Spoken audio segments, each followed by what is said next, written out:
जय श्री कृष्णा सभी भक्तजनों को। जय मां अन्नपूर्णा। दोस्तों, आज हम अपनी इस वीडियो में जानेंगे कि मां अन्नपूर्णा जयंती के दिन हमें किन किन उपायों को करना चाहिए, क्या पूरे साल भी हमें किन उपायों को करना चाहिए जिससे मां अन्नपूर्णा की कृपा हम पर सदा बनी रहे।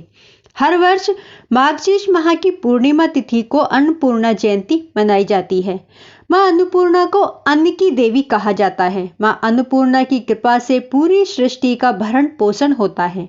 अन्नपूर्णा मां पार्वती का ही शिव रूप है। अन्नपूर्णा जयंती के दिन ही मां पार्वती अन्नपूर्णा के रूप में प्रकट हुई थी। तब से ही अन्नपूर्णा जयंती मनाई जाती है। जो व्यक्ति इस दिन माता पार्वती की पूजा करता है उसके घर कभी भी अन्न धन की कमी नहीं होती। मां अन्नपूर्णा एक बार अपनी कृपा जिस पर कर दे उसके भाग्य के द्वार अपने आप खुल जाते हैं। अन्नपूर्णा जयंती का दिन बहुत ही विशेष है। कुछ उपायों को सच्चे दिल से किया जाए तो घर के भंडार कभी भी खाली नहीं होते और परिवार के सदस्यों को दिन दुगनी रात चौगुनी तरक्की प्राप्त होती है। तो आज हम उसी के बारे में जानेंगे। मां अन्नपूर्णा जयंती पर शिवालय में जाकर देवी अन्नपूर्णा अर्थात मां पार्वती की पूजा करनी चाहिए। इस दिन शुद्ध देसी घी का दीपक जलाएं, सुगंधित धूप करें, मेहंदी व सफेद फूल मां पार्वती को चढ़ाएं। धनिया की पंजीरी मां को बहुत प्रिय है, अतः घर में पंजीरी बनाकर भोग लगाएं। अब वहीं पर आसन बिछाकर बैठ जाए मंदिर में और एक मंत्र मैं आपको जो बताऊंगी साथ साथ मेरी वीडियो पर भी आएगा, आप उसको वहां पर बैठकर 11 बार, 21 बार या 51 बार जितना भी आप जाप कर सकते हैं जाप करें। तो मंत्र है ही अन्नपूर्णाय नमः। इस मंत्र का हमें जाप करना है। दूसरा उपाय है मां अन्नपूर्णा जयंती के दिन स्नान आदि के बाद स्वच्छ कपड़े पहनकर रसोई चूल्हे की साफ सफाई करें। खाना पकाने से पहले चूल्हे पर हल्दी, कुमकुम, चावल और पुष्प अर्पित करें। अगर मां अन्नपूर्णा की विशेष कृपा पाना चाहते हैं तो घर की गृह लक्ष्मी रसोई में मां अन्नपूर्णा की तस्वीर जरूर लगाएं और खाना बनाने से पहले उनकी पूजा करें। दोस्तों, एक बात का हमेशा ध्यान रखना चाहिए कि जब भी हम भोजन करें तो भोजन करने से पहले मां अन्नपूर्णा का स्मरण और उनका धन्यवाद करें। हाथ जोड़कर विनती करें कि उनका आशीर्वाद सदैव हम पर बना रहे और उन्हीं की कृपा से जो हम ये भोजन कर रहे हैं, जो हमारे अन्न धन के भंडार भरे हुए हैं, माँ वो आप ही की कृपा है और सदा अपनी कृपा हम पर बनाए रखना। अगर आप चाहते हैं कि आपके जीवन में कभी भी अन्न की कमी ना हो तो घर पर आए अतिथि को कभी भी भोजन कराए बिना जाने नहीं देना चाहिए। अतिथि को भोजन जरूर कराना चाहिए और मन में कोई कलेश करके भोजन नहीं बनाना चाहिए। अच्छे से सच्चे मन से प्रेम से खुश होकर भोजन बनाना चाहिए, क्योंकि पता नहीं कब भगवान, कहते हैं कि भगवान ही अतिथि का रूप होता है, तो कब भगवान हमसे परीक्षा लेने के लिए आ जाएं। वैसे तो घर की गृहिणी को प्रतिदिन ये उपाय करना चाहिए। संभव न हो तो मां अन्नपूर्णा जयंती के शुभ अवसर पर पहली रोटी गाय को, दूसरी कुत्ते को और तीसरी कोए को जरूर खिलानी चाहिए।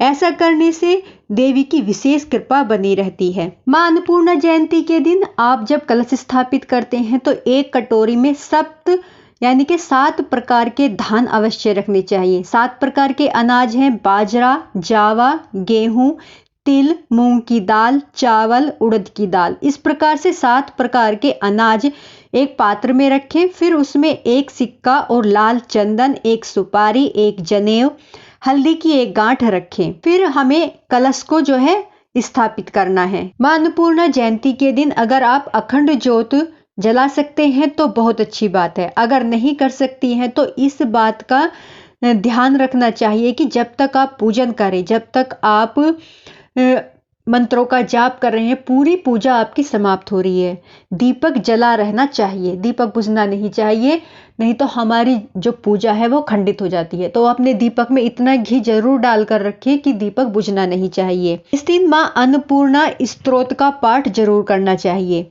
आप वैसे तो साल भर भी मां अन्नपूर्णा की पूजा कर सकते हैं, मां अन्नपूर्णा का स्तोत्र का पाठ जो है कर सकते हैं, लेकिन इस दिन अवश्य करना चाहिए। मां अन्नपूर्णा स्तोत्र का पाठ कम से कम हमें 11 बार करना चाहिए, नहीं तो 11 बार नहीं कर सकते हैं तो 7 बार तो अवश्य करना चाहिए। ऐसा करने से आपके घर में धन धान्य की समृद्धि बनी रहेगी। सदैव मां अन्नपूर्णा देवी का आशीर्वाद आप पर बना रहेगा। आपके परिवार पर सदा मंगलमय काम होंगे, सब आपकी समस्याएं दूर होंगी। तो दोस्तों ये थी हमारी मां अन्नपूर्णा जयंती के दिन जो जो हमें उपाय करने चाहिए, या हम ये उपाय साल भर भी कर सकते हैं, तो उसमें कोई दिक्कत नहीं है। इस दिन साफ सफाई का बहुत ध्यान रखें। और बहुत से लोग अपनी रसोई में, किचन में जो मतलब चीनी मिट्टी के बर्तन डेकोरेशन के लिए रख लेते हैं या कांच के बर्तन रख लेते हैं, तो मैं ये कहना चाहूंगी कि उनको कभी भी खाली नहीं रखना चाहिए। उनमें थोड़ा बहुत गेहूं के दाने या चावल के दाने जरूर रखने चाहिए, क्योंकि खाली पात्र अगर हम अपनी किचन में रखते हैं तो उससे नेगेटिविटी हमारे घर में होती है। तो थोड़े थोड़े उनमें हमें चावल या गेहूं के दाने रखने चाहिए, जिससे घर में सकारात्मक ऊर्जा बनी रहे। एक सबसे बात जरूरी ये है कि टूटे फूटे बर्तन, चाहे चीनी मिट्टी के, हम चिपका कर भी रख लेते हैं, जो हमने डेकोरेशन के रख रखे हैं, गिर गया टूट गया तो हम उसको क्या होता है चिपका कर रख लेते हैं, तो उनको भी इस तरह से नहीं रखना चाहिए, घर से बाहर ही निकाल देना चाहिए। उससे भी हमारे घर में नेगेटिविटी बढ़ती है, घर में लड़ाई झगड़े रहते हैं, बरकत जो है हमारे घर में वो कम हो जाती है, बीमारियां फैलने लगती हैं, घर के लोग बीमार ज्यादा रहने लगते हैं। तो दोस्तों एक बात और कहना चाहूंगी कि जो रसोई में गैस चूल्हा है और हमारा सिंक है, उसके बीच में थोड़ी दूरी जरूर रखनी चाहिए। अगर हम किसी वजह से किचन छोटी है, दूरी ज्यादा नहीं रख पा रहे हैं, तो बीच में आप एक गमले को वहां के बीच में जगह पर रख ले, छोटा सा एक पौधा।